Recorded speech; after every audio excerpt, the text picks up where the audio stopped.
Once there was a man named Job. He lived in a faraway land long ago. Job was a truly good man. He loved God with all his heart and all his soul. People knew him for his honesty. His word was his bond. He was kind to everyone he met, whether they were rich or poor. Because of his wonderful character, he was deeply respected in his community. He always tried to do what was right in God's eyes. His life was a shining testament to his upright spirit. He walked a path of integrity every single day of his life, a beacon for others. Job was very blessed by God in many wonderful ways. His life was full of good things. He had a large and loving family. He was the father of 7 sons and 3 daughters.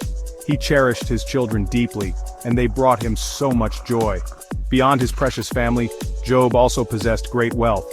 His land was filled with thousands of sheep and many camels. He owned many oxen and donkeys too, symbols of his prosperity. Many loyal servants worked for him, tending his fertile fields and his vast herds.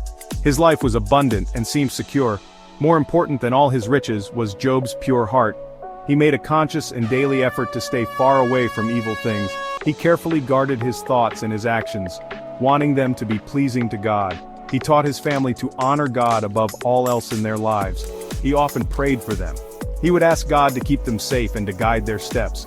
He wanted them to walk in goodness and truth always.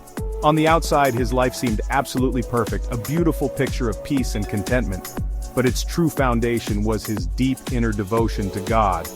Job's faith was incredibly strong. It was like a mighty oak tree with roots running deep into the soil of his belief. He believed in God with a profound and unwavering trust. He trusted God with all his heart in every situation, good or bad. This powerful faith was the solid foundation upon which his entire life was built. It was far more important to him than his earthly riches. It was more precious than even his beloved family. His faith was his steadfast anchor in the calm seas of his life so far. He knew without a doubt that God was always with him. Then, one day, a challenge came into Job's peaceful and blessed life. It was a very big and completely unexpected challenge. It arrived like a sudden storm on a clear day. In the heavenly realms, a conversation took place. Satan, the accuser, spoke to God. Satan pointed to Job and made a bold claim. He said Job only loved God because God had blessed him so abundantly. He cruelly believed Job's faith was shallow, not genuine at all. He thought Job's devotion depended entirely on receiving good things from God's hand. It was a cynical and harsh view of a good man's pure heart. Satan boldly said to God, "Take away all his blessings, stretch out your hand and strike everything he has. Then you will see, Job will surely curse you to your face." God, knowing Job's true heart and the depth of his faith, allowed Satan to test him. But God, in his wisdom, set clear limits on this severe test.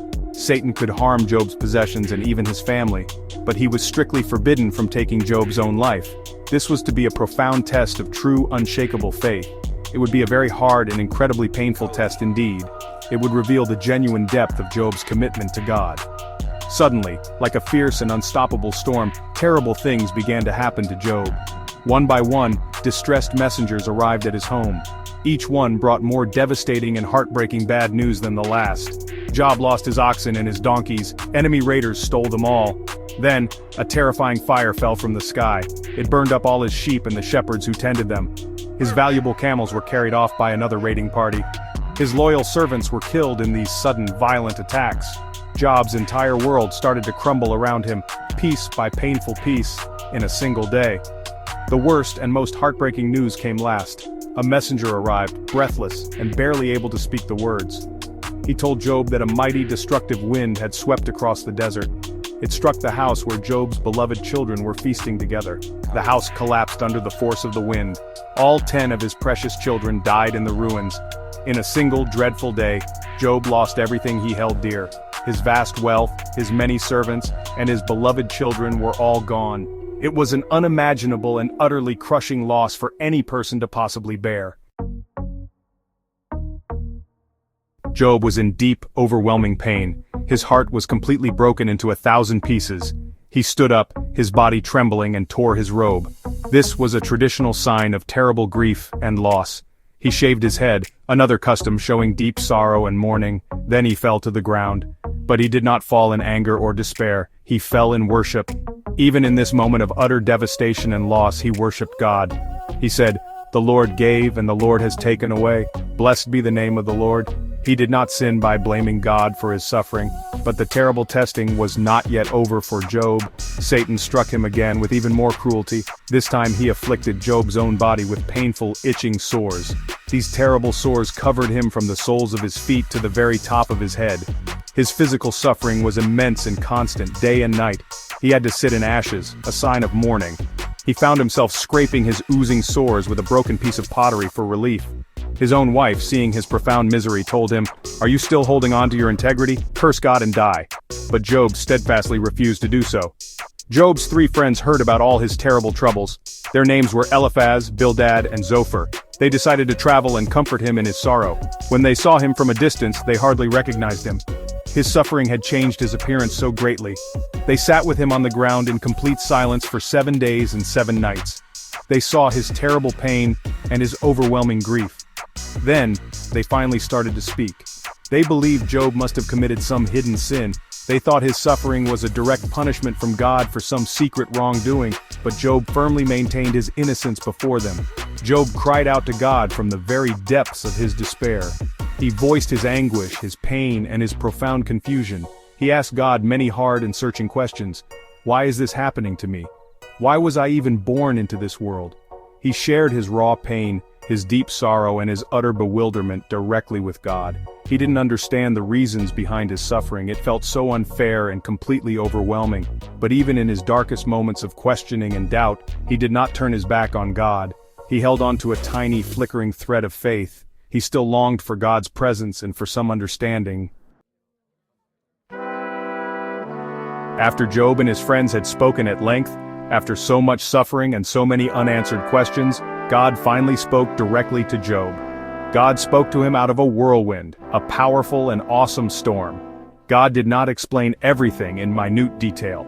He did not give Job all the specific answers to his agonizing "why me?" questions. Instead, God revealed his awesome, indescribable power. He showed his infinite wisdom to his suffering servant. He gently but firmly reminded Job of who he was, the creator and the sustainer of the entire universe.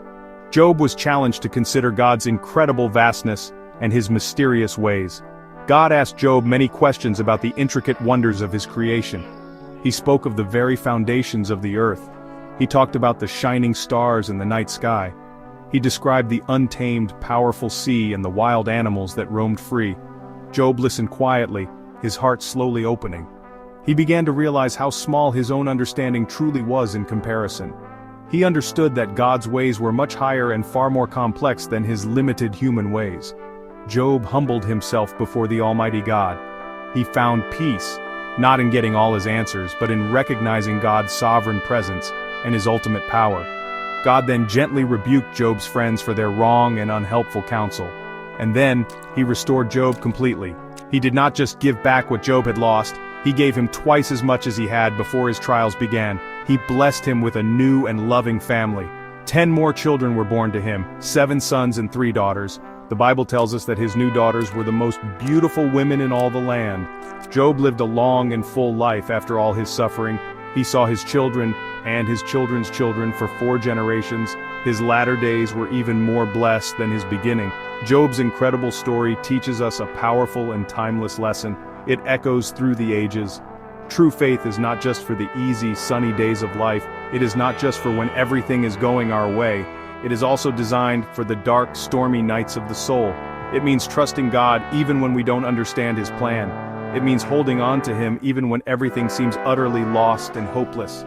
God is still there, present in our pain and confusion. He is still good even when circumstances around us are terribly bad, and He can bring us through any trial, making us stronger and giving us a deeper faith. Hope is never truly lost when our trust is firmly placed in Him.